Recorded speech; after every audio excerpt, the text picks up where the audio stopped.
এবারে আনন্দ আড্ডা প্রিয় দর্শক, চলুন আবারও ফিরে যাই আজকের অতিথি কণ্ঠশিল্পী কলি সরকারের কাছে। আবারও ফিরে এলাম, বলছিলাম যে একটি গান বেশ জনপ্রিয়তা পেয়েছে, সেটি হলো পাগলা পাগলি, এবং আপনিও এটি নিয়ে বেশ এক্সাইটেড আপনি বলছিলেন।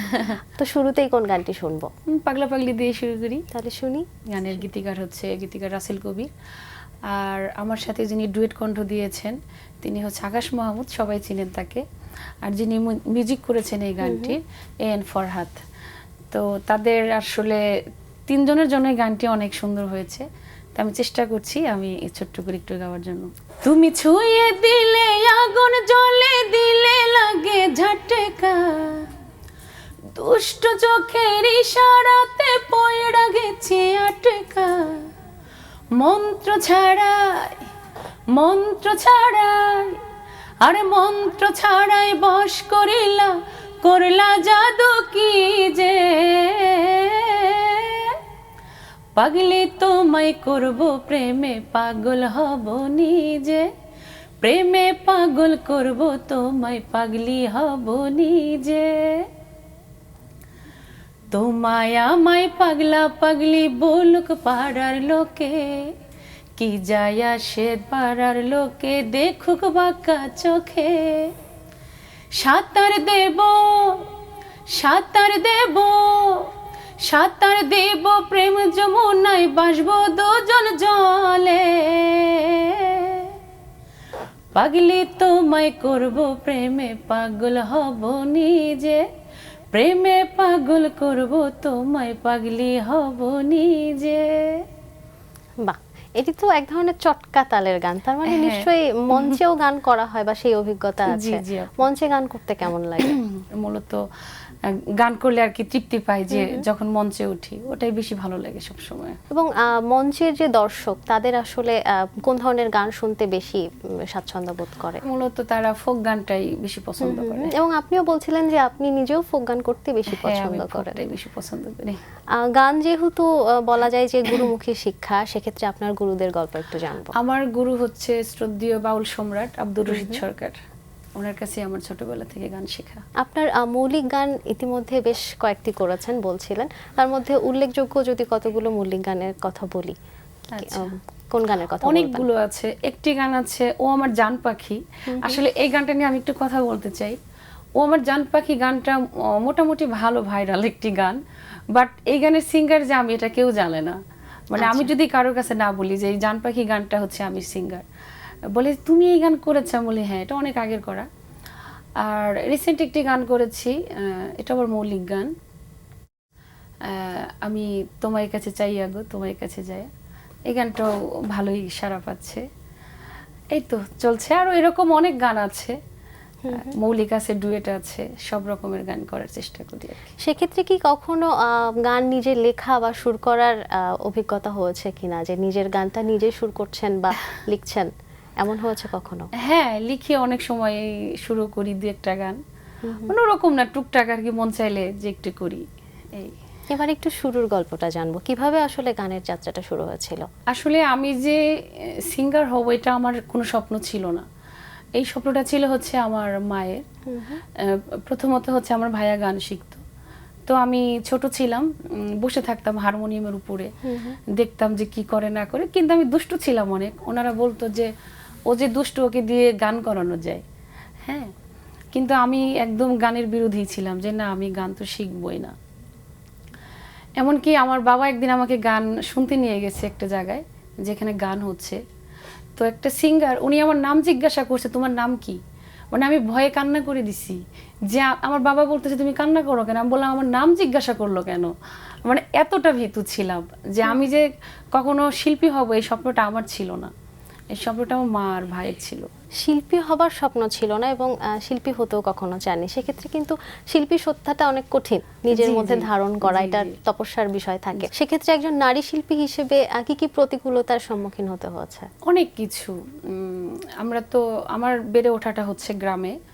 অনেক মানুষ, আমার আত্মীয় স্বজন ফ্যামিলি যারা ছিল, অনেকেই তো গানের বিরোধী ছিল, যে মেয়ে মানুষ কেন গান করবে, গান করাটা ভালো না, সে ভালো লেখাপড়া করবে, এটাই সবাই চাইতো। কিন্তু এর জন্য আমার অনেক কষ্ট পেতে হয়েছে আত্মীয় স্বজনের কাছ থেকে। এখনো পর্যন্ত অনেকেই বলে যে গান গাওয়াটা কি ভালো, কিন্তু আমি মূলত যে টাইপের গান করি মানে চেষ্টা করি হচ্ছে ফোক গানটা করার জন্য, যেখানে মূলত বেশি থাকে হচ্ছে স্রষ্টাকে পাওয়া, আল্লাহকে কিভাবে পাওয়া যায়, পীর মুর্শিদ কি, এগুলো বোঝার চেষ্টা করি আর কি। এই ধরনের গানটা আমি বেশি পছন্দ করি। কিন্তু তারপরেও কিছু গান করতে হয় দর্শকদের জন্য, যে যেমন ডুয়েট গানগুলো করি, ভিন্ন ট্র্যাকের গান করতে হয় আর কি। এটা এই যে বললেন যে কিছু গান করতে হয় শুধুমাত্র দর্শকদের জন্য, জি। তো আমি যদি একদম স্পেসিফিক্যালি কোশ্চেন করি যে দীর্ঘদিন ধরে টিকে থাকা নাকি জনপ্রিয়তা, কোনটিকে না, আগে মূল্যায়ন করবেন? জনপ্রিয়তা আমি চাই না, দীর্ঘদিন ধরে টিকে থাকাটা এটা আমি চাই। যে জীবনে আমার এমন একটা গান আসুক যে ওই একটা গান দিয়ে আমাকে সবাই মনে রাখুক। এবং দীর্ঘদিন ধরে যদি টিকে থাকতে হয় একজন শিল্পীর মাঝে আসলে কোন গুণাবলীগুলোকে আপনি আসলে মূল্যায়ন করেন একজন শিল্পী হিসেবে? এই প্রশ্নের উত্তরে যাব, আরেকটি গান শুনবো তার আগে। কোন গানটি শুনবো? আচ্ছা, আমি আমার মৌলিক গানটা শুনে। হ্যাঁ হ্যাঁ। আমি তোমায় কাছে চাইয়া গো, তোমায় কাছে চাইয়া সব হারায়া নিঃস্ব হইলাম চরম ধোকা খায়া। আমি তোমায় কাছে চাইয়া গো, তোমায় কাছে চাইয়া সব হারায়া নিঃস্ব হইলাম চরম ধোকা খায়া। কোন সাহসে নেব মুখে, কোন সাহসে নেব মুখে ভালোবাসার নাম, দিলানা দিলানা বন্ধু ভালোবাসার দাম গো, দিলানা দিলানা বন্ধু বিশ্বাসেরই দাম, দিলানা দিলানা বন্ধু ভালোবাসার দাম গো, দিলানা দিলানা তুমি বিশ্বাসেরই দাম। আমি তোমার ভালো চাইতে গিয়ে করেছি নিজের ক্ষতি, যার কারণে হইল আমার এমন পরিণতি। আমি তোমার ভালো চাইতে গিয়ে করেছি নিজের ক্ষতি, যার কারণে হইল আমার এমন পরিণতি। এই মুখে আর নেব না আর, এই মুখে আর নেব না আর ভালোবাসার নাম, দিলানা দিলানা তুমি বিশ্বাসেরই দাম গো, দিলানা দিলানা তুমি ভালোবাসার দাম, দিলানা দিলানা তুমি বিশ্বাসেরই দাম গো, দিলানা দিলানা তুমি ভালোবাসার দাম। বাহ, চমৎকার। গানটি শুনবার আগে বলছিলাম যে দীর্ঘদিন ধরে টিকে থাকতে একজন শিল্পীর মধ্যে আসলে কোন গুণগুলো থাকাকে আপনি বেশি মূল্যায়ন করেন? শিল্পীটা তো আসলে খোদা প্রদত্ত জিনিস, আল্লাহ যদি মানুষের প্রতি রহমত না করে। আর টিকে থাকার জন্য এখন তো কম্পিটিশন, হ্যাঁ, কম্পিটিশন দিয়ে আসলে কিছুই হবে না যদি আল্লাহর রহমত না থাকে। আর নিজের এমন কিছু গান করা উচিত যে গানগুলোকে মানুষ আজীবন বাঁচিয়ে রাখে। এখনো ভালো ভালো গান হচ্ছে, কিন্তু তার মধ্যেও কিন্তু কিছু গান থাকে না যে আত্মার কথা বলে, মানুষের মানে মনের কথাগুলো যে সমস্ত গান প্রকাশ করে। তা আমি চাই যে আমার লাইফে এমন একটা কিছু গান হোক যে সবাই আমাকে যুগ যুগ মনে রাখুক। তখন যেমন গান শোনাটাও খুব সহজ ছিল না, তখন কিন্তু শিল্পীরাও ধরা ছোঁয়ার বাইরে ছিল। এখন যেমন একটু সহজতর হয়ে গেছে এখন তো সবকিছু, সবকিছু easy তো হয়ে এই গেছে। বিষয়টিকে কিভাবে দেখেন? আমার মতে ওটাই ভালো ছিল, বেটার ছিল। এক জিনিস যত সামনে আসে, দেখেন এখন কিন্তু শিল্পীর অভাব নেই, কিন্তু শিল্পীদের কোনো মূল্যায়নও হচ্ছে না। কেন হচ্ছে না? কারণ এখন প্রচুর শিল্পী, আপনি যেখানেই যান, মানে যেখানেই যাই না কেন, যেখানেই বসি যে উনি শিল্পী, ও শিল্পী, ও শিল্পী, মানে আমরা কার গান শুনবো, কে কার গান শুনে, যার যার গান নিয়ে সেই ব্যস্ত। শ্রোতার থেকে এখন শিল্পী হয়ে গেছে বেশি। একটু জানতে চাইবো কোন ধরনের গান আপনি নিজে শ্রোতা হিসেবে শুনতে পছন্দ করেন? ফোক গান। এর বাইরে কোনো গানের চর্চা করা হয় কিনা, অন্য কোনো ধরনের গানের? হ্যাঁ, আমার আরেকটা পরিচয় আছে, সেটা হচ্ছে আমি পালা গান করতে পছন্দ করি। আচ্ছা। পালা গানও করি, বাউল পালা গান করি। এই যে বললেন পালা গান গাইতে পছন্দ করেন, তো আমরা আসলে খুব কম সংখ্যক মানুষ যারা পালা গান সম্পর্কে জানি। তো আমরা আপনার সম্পর্কে একটু জানতে চাই যে পালা গানটা আসলে কিভাবে চর্চা করেন বা এর সম্পর্কে জানতে চাই। পালা গান চর্চা করার বিষয় মানে এই গানটা হয় হচ্ছে হাদিস কোরআন অনুসারে, মানে একটা কথাও মানে ফালতু কথা বলা যাবে না, যেটা হাদিসে আছে যেটা কোরআনে আছে সেটা নিয়ে কথাবার্তা বলতে হয়। এই গানটা গাওয়া অনেক ট্রাফ, সবাই করতে পারে না, কারণ কোরআনের কোথায় কোন আয়াতে কোন প্রশ্ন আছে সেখান থেকে একটা প্রশ্ন করে সেটার উত্তর দিতে হবে। আচ্ছা, ঠিক আছে, এই গানটা করা অনেক ডিফিকাল্ট। কিছুটা কি বলা যায় আধ্যাত্মিক গানের মতো? হ্যাঁ, আধ্যাত্মিক গান তো অবশ্যই।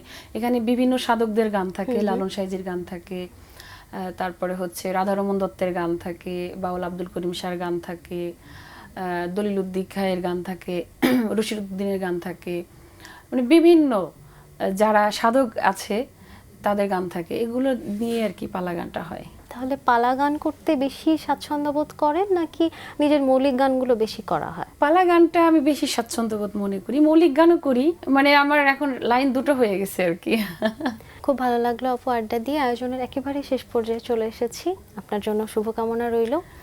আপনার থেকে বিদায় নেব একটি গান শুনতে শুনতে, তবে তার আগে আমি আমার দর্শকদের থেকে বিদায় নিয়ে আসি।